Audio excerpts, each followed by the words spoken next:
Hey everyone, Mr. Hauk here. In today's video, we're going to be looking at an introduction to conic sections. So in this unit, we're going to be deriving and exploring characteristics of these conic sections. And a conic section is simply a curve obtained by intersecting or slicing a double-napped cone with a plane. We can see some examples right here at the top of our notes. We have our double-napped cones, and notice that each of these double-napped cones are being intersected or sliced with a plane at a certain angle. And when we do that, we create curves, very special curves. Those four curves are the four examples of conic sections that we're going to be looking at in this unit, are the circle, the ellipse, the hyperbola, and the parabola. And today's video is going to be focused entirely on probably the easiest conic section, which is the circle.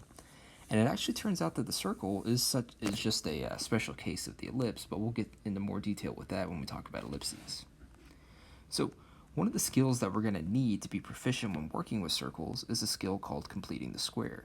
And completing a square is a skill that you learned back in algebra when solving quadratic equations or rewriting quadratic equations. So before we actually get into the characteristics of circles, we need to make sure that we are proficient with this skill. So let's look at a couple of examples of how we will use completing the square. So we'll start with this example on the left. We want to use completing the square to rewrite the quadratic in vertex form. When we go and use completing the square for this purpose, what we want to do is we want to first take our quadratic expression and set it equal to 0. So we have x squared minus 6x minus 3 equals 0. And right now, this is not a perfect square. What I mean by that is, take for example something like this, x squared plus 4x plus 4. This would be called a perfect square trinomial because I can factor it as x plus 2 times itself, which is x plus 2 to the second power. So a perfect square trinomial is a trinomial that can be factored into a binomial times itself. This is not a perfect square trinomial, so we can force it to be a perfect square trinomial by this process of completing the square. So what would we do? Well, the first thing we need to do is we need to take the constant out because the constant is actually messing a lot of things up. So we're going to take this minus 3, the constant, we're going to move it to the right side. So I'm going to add 3 to both sides of the equation. This will give me x squared minus 6x equals positive 3. And essentially, we want a new constant. I'm going to call it k. But we want a new constant that is going to turn this side of the equation into a perfect square. So we want to think, what number could I place right here that will make this all work? Well, let's think about it. If I take half of negative 6, which would be negative 3, and I take that negative 3 and I raise it to the second power, I would get a positive 9. That's actually the number that we're looking for here. So I'm going to put plus 9 right here. However, since this is an equation, and we know that equations have to be balanced, I can't just add 9 to the left side without also adding 9 to the right side. But now that we've balanced our equation, watch why this was so important. This right here, the x squared minus 6x plus 9, can now factor into x minus 3 times itself, x minus 3. And if you wanted to double check, you could go through and FOIL, and you would see that it does in fact work out. And this will give us 12. But again, that was so important because now this x minus 3 times x minus 3 will give us x minus 3 squared equals 12. Let's go ahead and get the 12 back over here with everything else.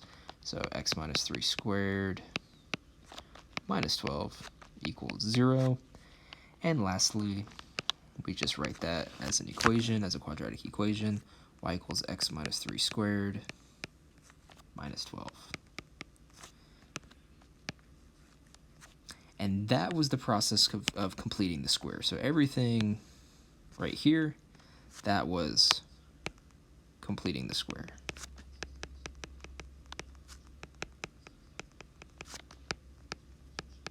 But that's also a pretty basic example, mostly because the coefficient in front of the squared variable was a 1. Now let's look at an example that is a little bit more complicated. Not much more complicated, but a little bit. So notice that in this quadratic equation, the coefficient of the squared variable is not a 1, but it's a 4. Let's start by doing the same thing. Let's start by taking the quadratic expression and setting it equal to 0. So we'll get 4x squared minus 2x minus 5 equals 0. Again, we're trying to make this a perfect square, which it's not right now. So let's go ahead and get rid of the constant that's messing everything up. So give us 4x squared minus 2x equals 5. Now, we want this x squared to have a coefficient of 1.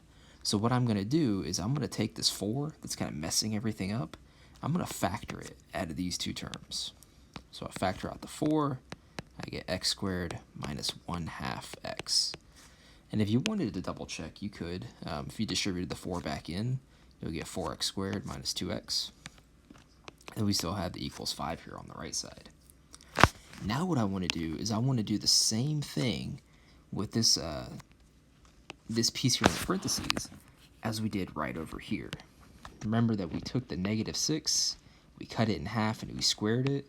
And that was the term that got added to both sides. So let's try to do that here as well.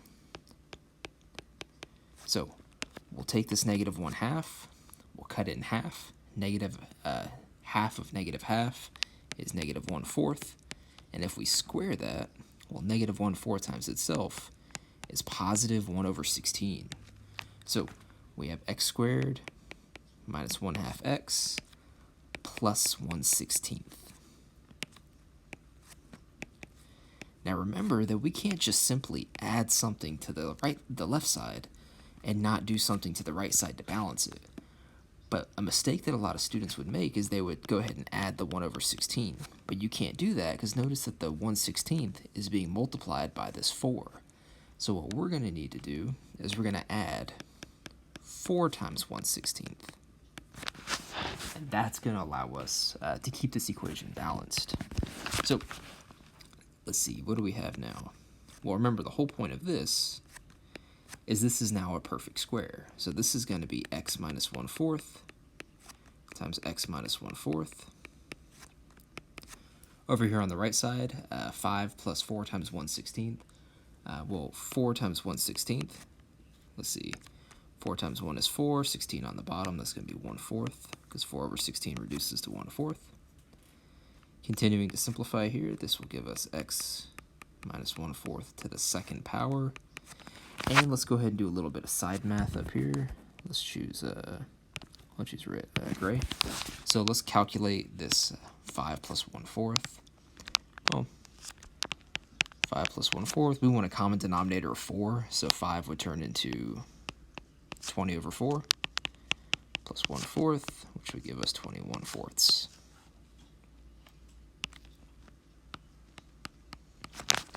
And then lastly, let's move that constant back over. So now we have 4 times x minus 1/4 squared minus 21/4 equals 0. And that now gives us our vertex form here. And remember, this is just a problem from algebra to kind of help remind us of how completing the square works, because we're going to need completing the square for what we do here in a few minutes. Okay? But now that we have kind of refamiliarized ourselves with this process, let's start actually talking about circles. Because remember, that's the goal for today, really, is to understand circles as conic sections. So, in geometry, recall that a circle is just a two-dimensional closed curve where every point on that curve is equidistant from a fixed point inside the curve, which we call the center. Okay? All that's really saying is if we have a curve where every point on the outside on that curve is the same distance away from a point in the middle, we call that a circle. And we understand that because all those different points, they're all the same distance from the center. We call that distance the radius. Okay?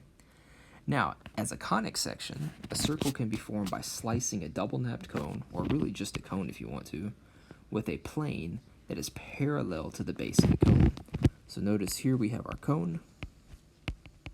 Kind of terrible drawing on my part. We have a plane that is intersecting or slicing the cone. And notice that the plane is parallel with the base of the cone. Okay? Since the plane is parallel to the base of the cone, when that plane slices through the cone, we end up getting a circle as the cross-section. Now, it'd be really nice for us to be able to derive a formula for a circle so that we have a formula that's easy to work with, or an equation rather. So let's consider this very general circle. Notice that there's no concrete numbers here. We have the center is the point HK. HK is going to represent the center of our circle always. We have an arbitrary point XY on the outside of the circle, and it doesn't matter where we put this point. I just chose to put it here. It doesn't matter. Okay. And also notice that from HK to XY, because HK is the center, we have the radius, which we're going to call R. Now, let's try to use Pythagorean's theorem to derive an equation for circles. And here's how we're going to do that. Remember that for Pythagorean's theorem to work, we need a right triangle. So let's create a right triangle using the points x, y, and hk. Here's our right angle right there. And remember that in Pythagorean's theorem, we have the hypotenuse, which is directly across from the 90-degree angle. So the hypotenuse C is the radius. And then we have the two legs A and B. We'll call this leg A, we'll call this leg B. Now, using the points HK and XY, we can actually calculate what A and B are going to be. So A, if we think about, H is the x-coordinate here, X is the x-coordinate here, so think, and I'll do this in red to kind of make this stand out. If this would be H on our x-axis, this would be X on our x-axis. So this distance, or the length of leg A, would be the difference between X and H. So A is actually X minus H. Same deal here for leg B. We can find the length of leg B by looking at the Y values. So K is the Y value here. I'm going to go ahead and label that right there. Y is the Y value for this point. I'll go ahead and label that right here. So the length of leg B would be the difference between Y and K. So B is really just Y minus K. But now let's go ahead and apply Pythagorean's theorem. So Pythagorean's theorem, which is a pretty simple theorem, says if you have a right angle triangle, a right triangle, then A squared plus B squared, the two legs squared, and added together, will equal C squared, the hypotenuse squared. Well, let's plug in some of the pieces that we know. We know that A is really X minus H, so X minus H squared. We know that B is really Y minus K, so let's substitute B with Y minus K, but it's being squared. And we know that C is the radius itself. And what we now have is a very nice and handy equation for circles. And the reason this is so nice is because remember that HK is the center. So HK, the center, is very easily identifiable from this equation. And also remember that R is the radius, which is also very easily identifiable from this equation. And the other thing that's nice is remember that we chose XY to be a random point. So, and I'm going to write this down. I suggest you write this down as well. Since XY was an arbitrary point on the circle, let's see if I can spell this right, arbitrary. Since the point XY was an arbitrary point on the circle, this equation will hold for all points on the circle.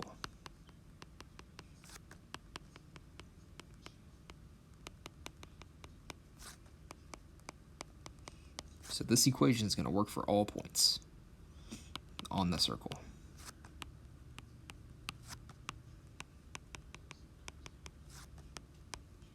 Which is pretty big for us. Okay. Now, as it turns out, this is not the only equation for a circle. there are actually two equations of a circle, or the equation of a circle can come in two different forms, rather.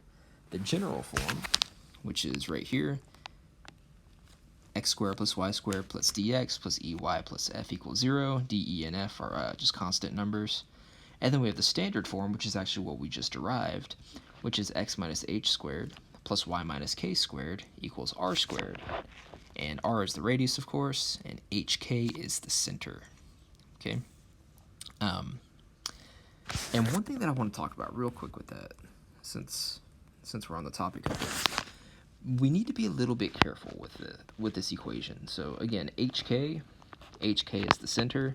Notice that here the center is hk, but in the equation we have minus signs in front of the h and the k, meaning that if we're looking at an equation for a circle, for example, let's say we had this equation right here. Let's say we had x minus 3 squared plus y plus 7 squared equals 9, something like that. Well, notice that the hk, we would have to change the signs. H would actually be 3, k would be negative 7. So the signs here have to change, okay, for the center of the circle. And we'll see some examples of that here momentarily. But so with these two different forms of circle equations, a lot of times we want to know, what's going to be best, or when should we use one over the other. Now, typically, we're going to want standard form over the general form because, again, the standard form is just so much more useful. It's going to tell us the center, hk, and we can also very easily identify the radius of the circle, r. Now, this is where completing the square comes into play. Sometimes you're going to be given your circle equation in general form, and you can't just look at general form and very easily identify what is the center going to be or what's the radius going to be. So, using completing the square, we can convert from general form to standard form so that we can find the center and the radius very easily. Okay, so let's go through this example to see kind of how that would all work out. And let me pick a different color here, black. Okay, so let's write the equation of our circle. We have it right here, so x squared plus y squared minus 6x plus 4y plus 9 equals 0. Now, if you think back to completing the square that we did earlier, the first thing that we did is that we got the constant moved to the other side. So x squared plus y squared minus 6x plus 4y equals negative 9. Take that constant 9, move it to the other side. Now, when we were doing completing the square with, in those Algebra 1 examples, we were only working in one variable. Here we're working in two variables, x's and y's. So what I actually want to do is I want to kind of group those variables together. And I'm going to use different colors to demonstrate this. So I want to group the x squared with the negative 6x. I'll use blue for this. And then I want to group the y squared and the 4y together. And I'll use green for this.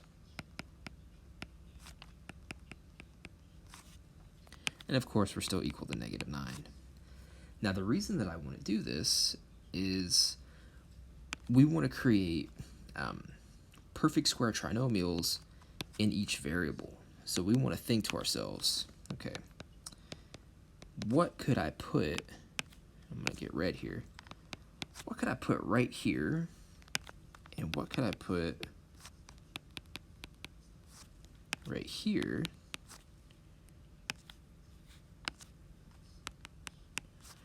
to make a perfect square trinomial with the x values and a separate perfect square trinomial with the y values? Well, let's do the same process from earlier. Cut the negative 6 in half, you get negative 3. Negative 3 squared is going to get us a positive 9. So I know that I'm going to need to add 9 to the right side as well. Same deal with the y values here. Let's cut the 4 in half. That's going to give us a 2. 2 to the second power, going to be 4 again. So we know we need to add 4 to both sides. Okay. Now let's go ahead and rewrite these as perfect squares, or binomials to the second power here. So x squared minus 6x plus 9, this chunk right here, is going to become x minus 3 times x minus 3. this little chunk right here, the y squared plus 4y plus 4, this is going to be y plus 2 times y plus 2. And then, of course, over here, negative 9 plus 9 plus 4, that's just going to be a 4. Now, finally, x minus 3 squared, or x minus 3 times x minus 3 is x minus 3 squared. Y plus 2 times itself, that's going to be y plus 2 squared equals 4. And we did that work so that we can now have our circle equation in standard form. It looks just like standard form, right? X minus h squared, y minus k squared equals r squared. So this is standard form. I'm going to label this as standard form. And while that's not necessarily the answer, because remember, we're looking for the center and the radius, standard form is going to be extremely helpful in finding us that answer. So we want to find the center first. So remember that the center is hk. H, we change the sign of the number here. This is a negative 3. So the center will be at positive 3. Then for the k value, we change this sign right here. That's a positive 2. We'll have a negative 2. So the center is at 3, negative 2. Now let's look at the radius. Well, the radius is r. Now notice that in standard form, r has been squared on the right side. So if we take the square root of the constant on the right side, we'll get the radius. Well, we know that the square root of 4 is simply 2. Okay. So that's what we end up doing when we want to go from general form to standard form. We use completing the square with both the x variables and the y variables. We then get standard form of the circle equation, which allows us to very easily pick out the center and the radius. Of course, the center, make sure we change the signs. The radius, make sure that we take the square root of the constant on the right side. Okay. Now let's get into some practice problems. I would encourage you to pause the video at this point and try these problems on your own. But what I'm going to do is I'm going to go ahead and work through these. So, pause if you want to, then check your answers right here. So, first problem, identify the center and the radius. Notice we are pretty fortunate for this problem because it's already written in standard form. So the center is going to be from these two numbers right here. Remember to change the signs. So center, we're going to have a positive 4, negative 3. And the radius is coming from the constant on the right side. We need to take its square root, so we just get the square root of 3. Nice and simple. All right, now let's kind of do the opposite. We're going to have problems where we're given the center and the radius, and we want to write the equation instead. So we want to write the standard form equation of a circle with a radius of 2 square root of 2 and a center of negative 2, 7. Well, let's start by writing our standard form in general. So in general, standard form is x minus h squared plus y minus k squared equals r squared. Well, we know that the center is h comma k, the radius 2 square root of 2 in this case, and let's just start plugging in some pieces. So x minus negative 2 squared plus y minus 7 squared equals 2 square root of 2 squared. And doing some simplifying, we can see here, double negative, we're going to get x plus 2 squared plus y minus 7 squared equals, and let's be careful with our square root here. We're doing 2 root 2 to the second power, so 2 root 2 times itself. We know the 2's on the outside will give us a 4, square root of 2 times itself will give us 2, so this will just give us 8. And here is our standard form equation of the circle. And we can see very easily, there's our center, negative 2, positive 7, after we change those signs. And if you find the radius, you take the square root of the constant over here. Square root of 8 is in fact 2 square root of 2. So everything there checks out. Right. One more problem. We want to identify the center and radius of the circle given by the equation provided. Notice that equation is in general form, it's not in standard form, so we're going to need to use completing the square in order to convert that to standard form. So let's go ahead and get started with that process. Alright, so we have x squared plus y squared minus 8x plus 4y plus 13 equals 0. Let's go ahead and I'm going to do a few steps combined here. First thing I'm going to do is I'm going to go ahead and group the variables together. So x squared and minus 8x. I'm going to leave a little space for the constant that we know we're going to have to add eventually. And then we're going to add plus y squared plus 4y. Leave a little space for the constant that we know we're going to end up putting in. And then we also know we want to move the constant that we already have, this plus 13.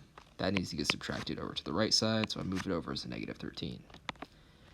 Because we know that we're going to be completing the square, we know that we're going to have constants that get added. Okay, so let's think about those constants here. Right here, half of negative 8 is negative 4. Negative 4 to the second power is positive 16. So I know that we're going to be adding a 16. And then right here, half of 4 is 2. 2 to the second power is also 4. So we'll also be adding a positive 4. And now we can start breaking these pieces, or these expressions, into perfect squares. So x squared minus 8x plus 16, that's going to be x minus 4 times itself. So we can see that perfect square right there.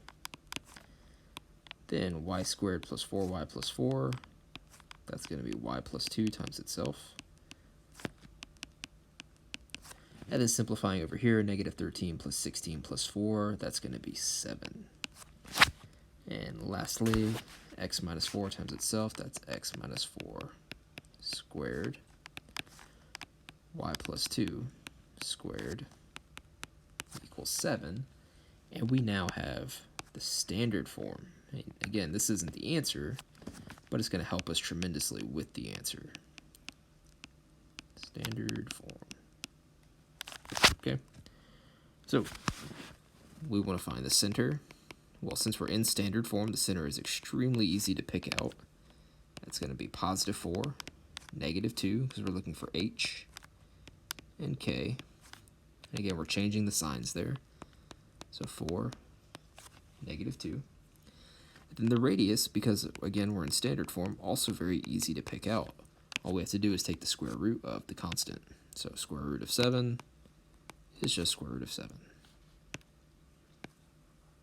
And that's our answer. So to kind of recap that, what we learned today in this video is that we have 4 basic conic sections: the circle, the ellipse, the hyperbola, and the parabola. And the conic sections are curves obtained by intersecting or slicing cones with a plane. We reviewed the process of completing the square. We derived the formula for a circle. We know that a circle is formed when you slice a cone with a plane, and that plane is parallel to the base of the cone. We get a circle. We derived the equation for the circle, and we found out that this equation is very helpful for finding the center and the radius of the circle. Then we went about talking about the 2 general forms of circle equations, how we can convert from general to standard, and the reason that it's helpful is that we can find the center and the radius from that standard form. Okay. In the next video, we're probably going to be working with circles a little bit more, and then we'll start